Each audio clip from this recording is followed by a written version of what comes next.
ગરુડ પુરાણમાં ગરુડજીએ શ્રી કૃષ્ણ ભગવાનને પૂછેલો પ્રશ્ન કે હે પ્રભુ,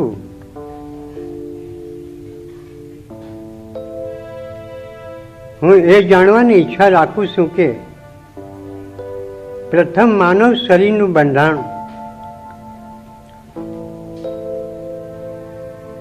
માનવ શરીર કેવી રીતના બન્યું છે તે વિશે જાણવાની હું ઈચ્છા કરું છું પ્રભુ.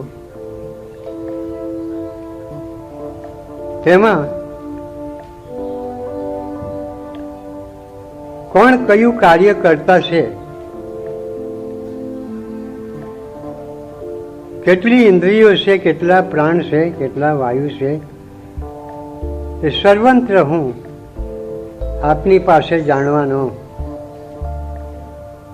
ઉપદેશ ચાહું છું પ્રભુ. તે મને શાંતિ રીતે એનું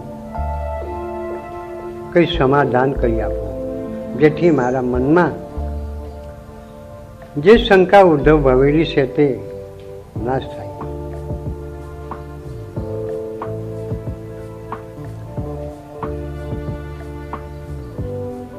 ત્યારે શ્રી કૃષ્ણ ભગવાન ગરુડને કહેવા લાગ્યા છે કે હે ગરુડજી, સાંભળ, માનવ શરીર નું બંધારણ કેવી રીતના પ્રથમ બન્યું છે તે વિશે હું તને સાચો ઉપદેશ આપું, એનું શાંતિ ચિત્તે તું શ્રાવણ કરી દેજે.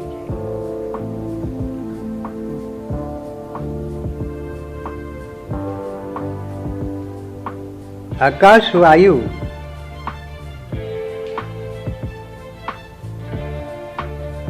અગ્નિ, જળ અને પૃથ્વી, આ પાંચ ભૂતનું શરીર બનેલું છે. તેમાં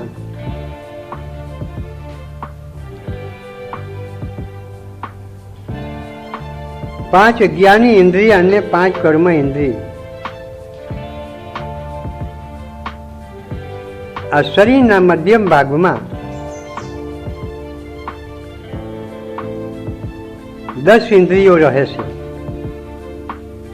તેમજ શરીરની અંદર અધિક કામ કરતાઓ 10 વાયુ રહે છે.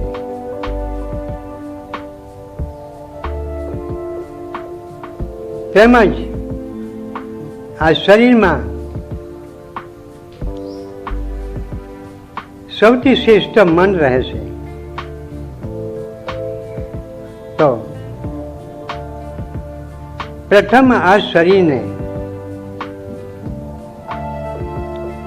પડી જવાથી શરીરની કેવી હાલત બને છે કે જે વાયુના સપાટાથી વૃક્ષ જમીન ઉપર ઢળી પડે છે.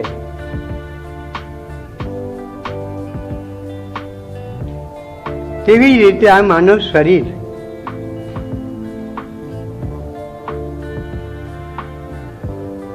કરેલા કર્મના દુઃખ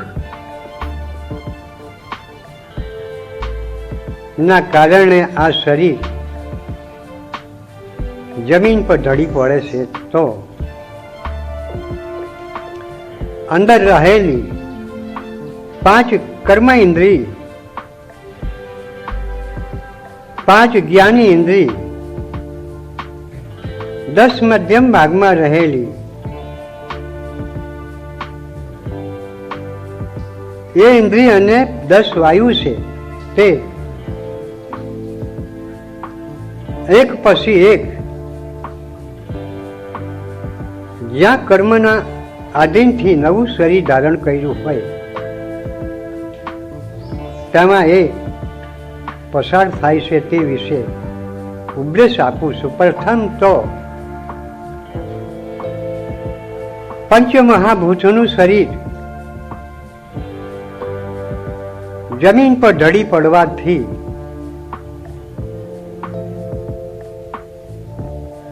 પંચમહાભૂતો પોતાના સ્થાન પર એક પછી એક ચાલ્યા જાય છે.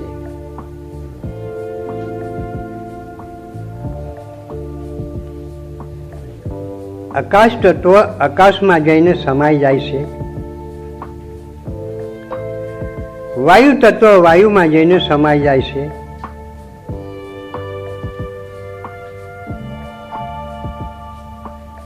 તેજ તત્વ તેજમાં જઈને સમાઈ જાય છે, જળ તત્વ જળમાં જઈને સમાઈ જાય ને પૃથ્વી તત્વ પૃથ્વીમાં જઈને સમાઈ જાય છે. પછી કર્મના આધીનથી આ જીવાત્માએ નવું શરીર ધારણ કર્યું છે. તેમાં જ્ઞાની 5 ઇન્દ્રિય એક પછી એક રવાના થઈ શકે છે. જેમ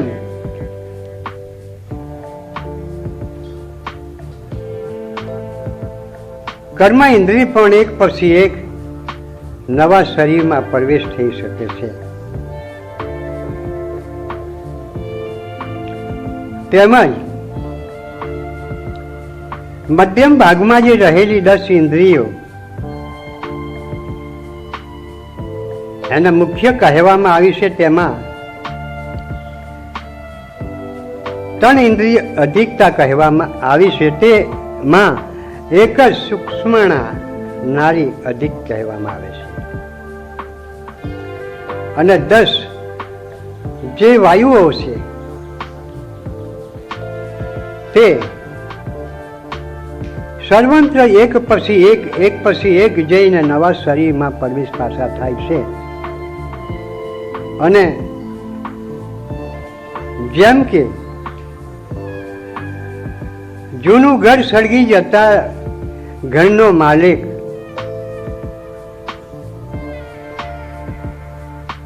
નવા ઘરમાં પ્રવેશ થાય છે, એવી રીતે તમામ ઇન્દ્રિય તત્વો એક પછી એક નવા ઘરમાં પ્રવેશ થઈ જાય છે.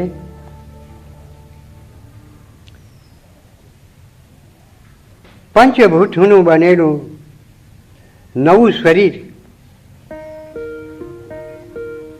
તેમાં જે આત્મા છે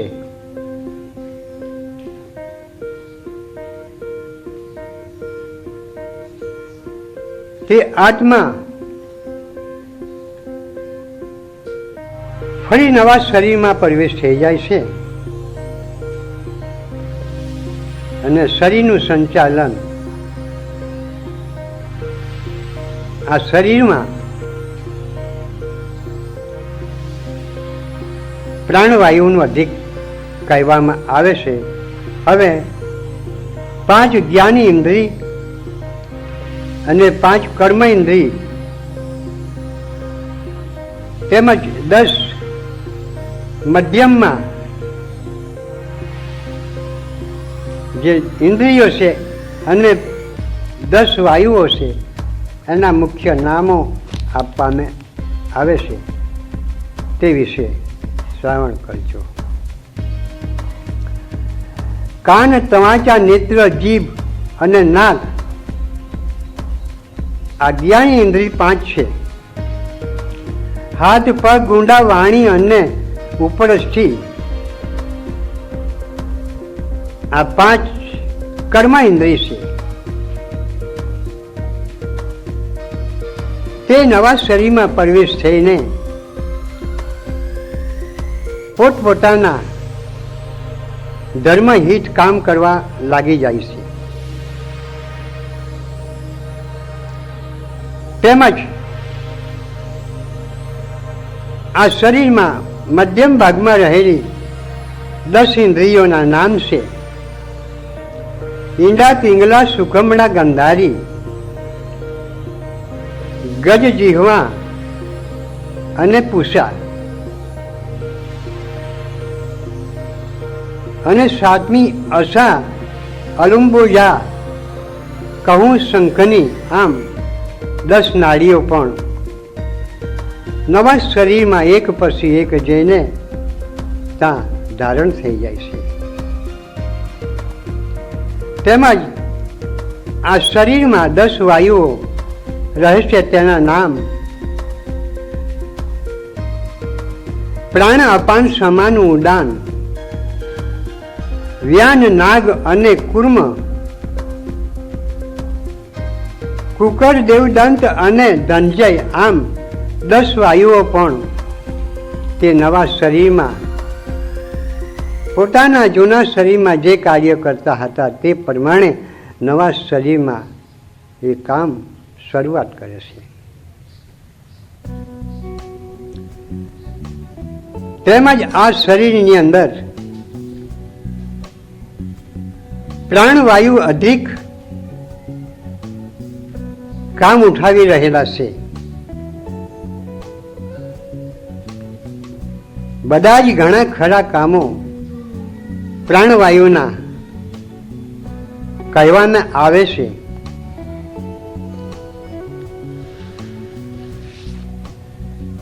શરીરમાં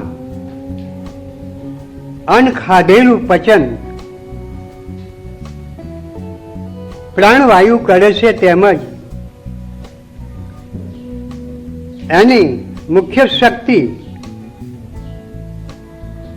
સર્વે નાડીઓ में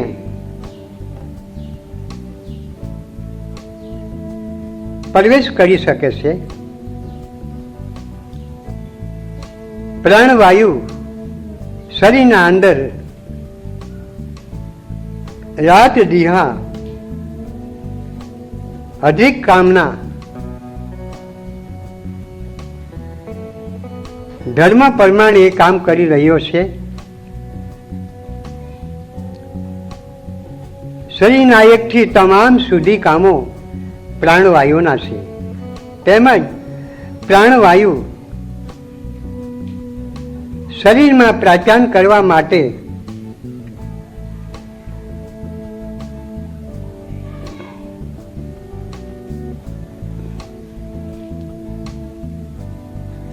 યજ્ઞ પ્રદીપ કરે છે અને શરીરનો છેવટે મળ પણ બહાર કાઢી શકે છે. માનવ શરીર સત્કર્મ કરવા માટે મળેલું છે. તેમ આ જીવાત્માને માયાના બંધનમાં ફસીને જીવાત્માને માયા ઉલટું જ્ઞાન પ્રાપ્ત કરાવી શકે છે કે જે સત્કર્મના કારણે દુષ્કર્મ કરાવી શકે છે.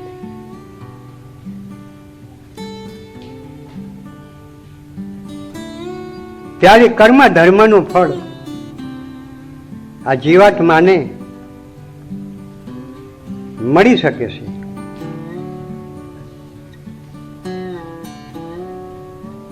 પરમાત્મા શરીરમાં તો હાજર રહેલો જ છે, પરંતુ દુષ્કર્મના કારણે જીવાત્મા પરમાત્માથી બહુ જ દૂર રહેલો છે. પોતાની મત મુકિયારી પ્રમાણે એનું જીવન નિગ્ન કરી રહેલો છે.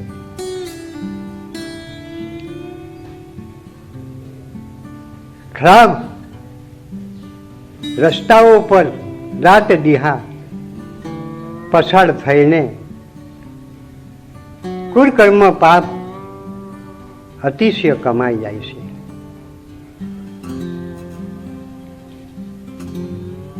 જેને કે નરકમાં રહેલો ભમરો નરકને બહુ અધિક માને છે. તેને તેમાં જ ગમ પડે છે ને તે જ તેનું ઘર છે. તો જે કરે છે તે કર્મના બદલા અંતિમ આ શરીરને ભાંગી તોડીને નષ્ટ કરી નાખે છે. માનવ શરીરમાં નીચ કર્મથી માનવ શરીર આ જન્મના જે કર્મના ફળ ભોગવવા માટે ફરી બીજું નવું શરીર ધારણ કરે છે. તેમાં આ જીવાત્માને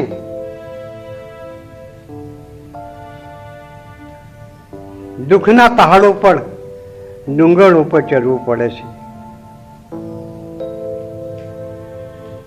માનવ શરીરના લાયક કર્મ એનાથી ન થઈ ચૂક્યા તો એ ગલપટના ભૂલ થાપ ખાવાના કારણથી આ શરીર કર્મના ફળ ભોગવીને નીચ નીચ યોનિમાં પ્રવેશ થતું છે. તેમાં मन चित्त અને बुद्धि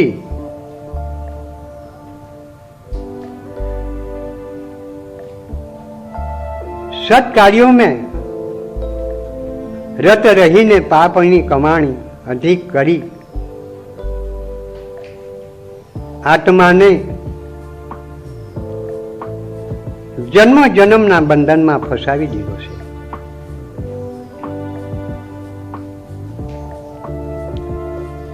खरेखर समय मळेलो समय फरी पाछो माणसने मळवो मुश्किल छे. कारण के माणसने उल्टू ज्ञान थवाथी पाप कर्म करवा लाग्यो छे. जीवन में साची मेहनत એને ઉલ્લંઘન કરી પરસીના વિનાની કમાણી કરીને સંસારમાં સુખ ભોગમાં જીવ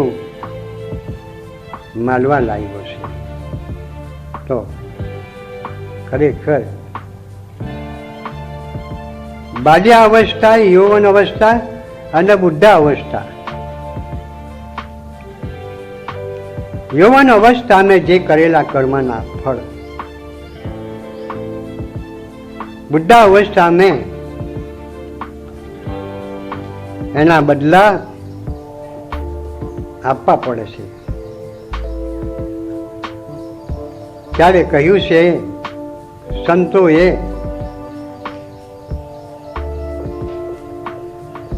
देवा तो पड़े रे अंते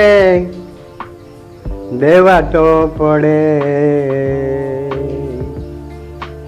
करेला कर्मना बदला देवा तो पड़े छे.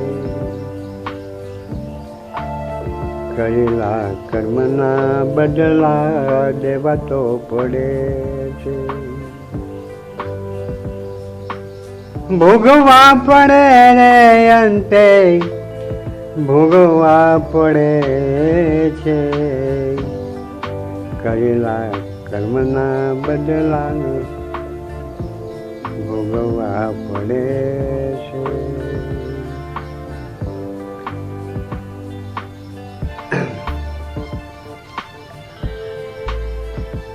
योध्याना दशरथ जेदी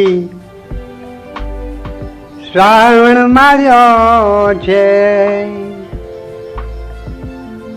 योध्याना दशरथ जेदी श्रावण मार्यो छे. अंधा ने अंधा एनी नजरे पड़े छे. करेला कर्मना बदला भोगवा पड़े छे. भोगवा पड़े रे अंते सौने नड़े छे. કરેલા કર્મના બદલા દેવા તો પડે છે.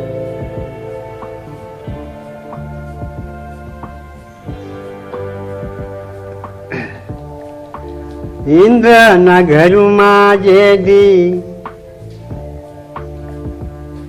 ગૌતમના ઘરમાં જે દી કૌતક કીધું છે,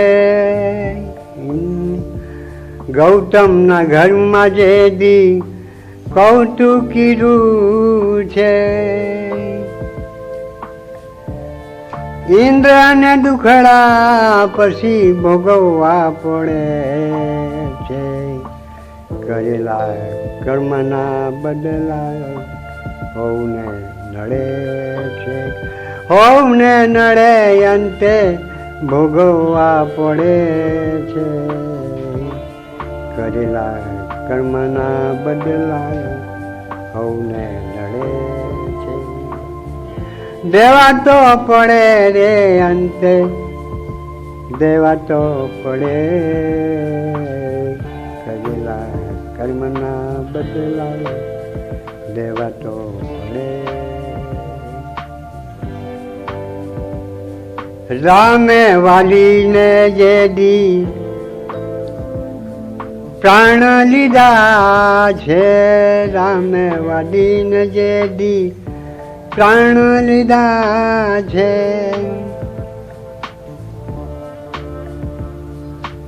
પૂછડાને બાણથી પ્રાણ છોડવા પડ્યા છે. કરેલા કર્મના બદલા દેવા તો પડે છે. કરેલા કર્મના બદલા દેવા તો પડે છે. દેવા તો પડે રે અંતે દેવા તો પડે. કરેલા કર્મના બદલા ભોગવવા પડે છે. કહે સંત રવિરામ દુઃખમાં માથા નમાવા પડે છે. કહે રવિરામ ગુરુ હવને કબૂલવા પડે છે. કરેલા કર્મના બદલા હવને નડે છે. કરેલા કર્મના બદલા દેવા તો પડે છે. જીવ જ્યારે શરીરની અંદર જેમ ઢાળ પડે છે ઘરમાં, ત્યારે ભાંગ ફોડ ઘર માલિકને મારી નાખે છે. તેવી જ રીતના આ શરીરના આગળના જે કરેલા કર્મના ફળ વૃદ્ધા અવસ્થામાં આવી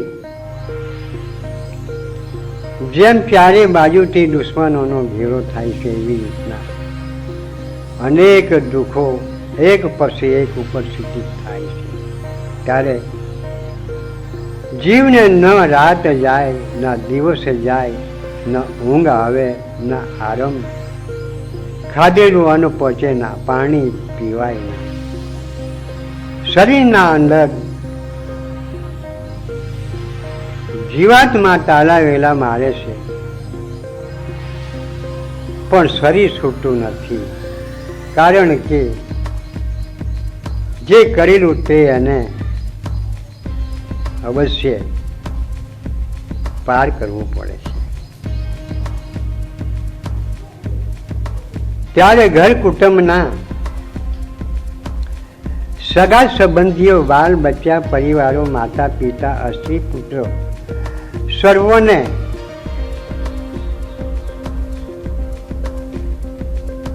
એક ઘરનો માલિક પાપ કરીને સર્વંત્રને ત્રાસ આપે છે.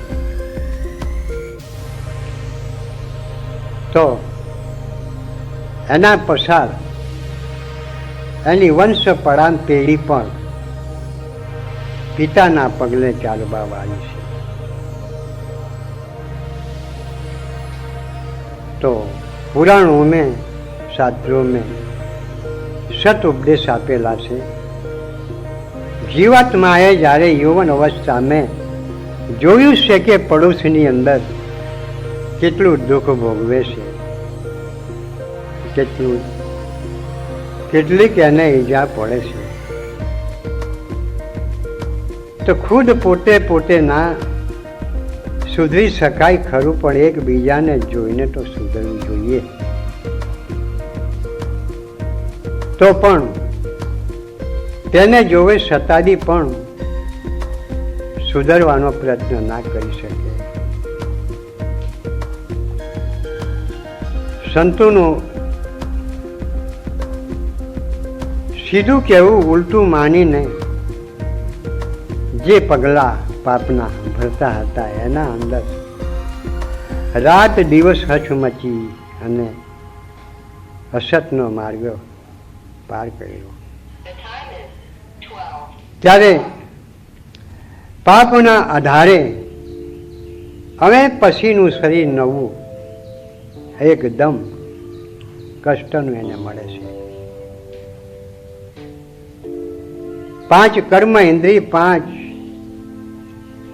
જ્ઞાન ઇન્દ્રિય, 10 મધ્યમ ઇન્દ્રિય, 10 વાયુઓ અને પ્રાણ આ શરીરના કરતા મન, ચિત્ત અને બુદ્ધિ, કામ, ક્રોધ અને મોહ અને લોભ, અહંકાર આ જીવાત્માના કરેલા કર્મને અહંકાર નાશ કરી નાખે છે. શરીરને ભાંગી તોડી અને ચૂરો બનાવી દે છે. તો આ માનવ તન અતિ દુર્લભ જે મળેલું છે વિશ્વ બ્રહ્માંડોની અંદર, આની કોઈ ટોલે ના આવી શકે. તો શરીરમાં જે બીજા કેટલા અવયવ આવે છે તેમાં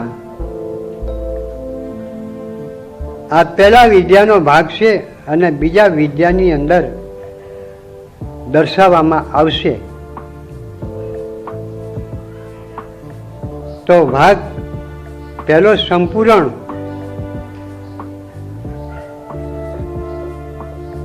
ચીજો નથી, પરંતુ અંદર ગણતરી પ્રમાણે બીજા કેટલા ગુણો વિભાગો આવે છે તે વિશે હવે પછીના વિડીયોમાં ઉપદેશ આપવામાં આવશે. માટે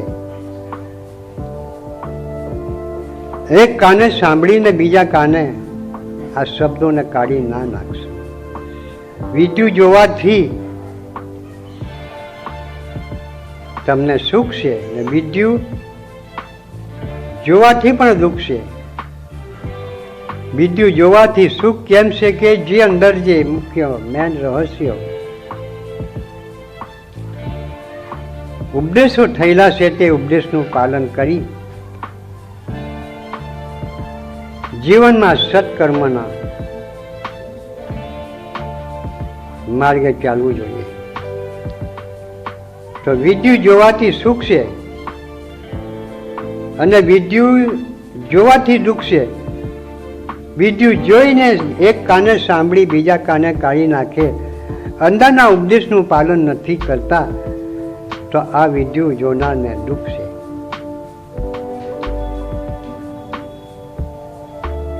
મારા પણ કઈ પૂર્વજન્મના અંદર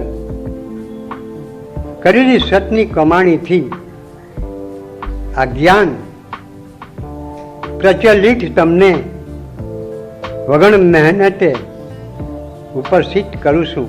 તો આ જ્ઞાન અમૂલ્ય માની એની અંદર નમ્રતાથી જે ઉપદેશ થયો છે તેનું પાલન કરજો. આ મારું વિદ્યુ હવે પછી રહેલી બાકી શરીરમાં જે વિગતો બહાર પાડવામાં આવશે. આ મારું વિદ્યુ